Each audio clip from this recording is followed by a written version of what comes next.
অনেক অনেক দিন আগের কথা। একটি জঙ্গলে বাস করত একটি টুনি আর তার দুটি ছানা। টুনি তার দুটি ছানা নিয়ে খুব সুখে দিন যাপন করছিল। কিন্তু একদিন টুনি বাসার উপর নজর পড়ল একটি পাজি শিয়ালের।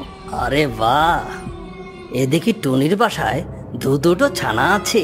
যাই টুনিকে বোকা বানানোর চেষ্টা করি। উফ, কি যে নাদুস টুদুস ছানা, আমাকে আর যেমন করেই হোক এটা খেতেই হবে। টুনটুনি পাখির মাংস যে কত নরম আর সুস্বাদু হয় তা কেবল যে খায় সেই জানে।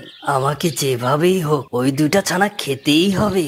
এই বলে শিয়াল ঝোপ থেকে বেরিয়ে টুনির বাসার নিচে গেল আর টুনিকে বলতে লাগলো, এই বেটা টুনি, তোর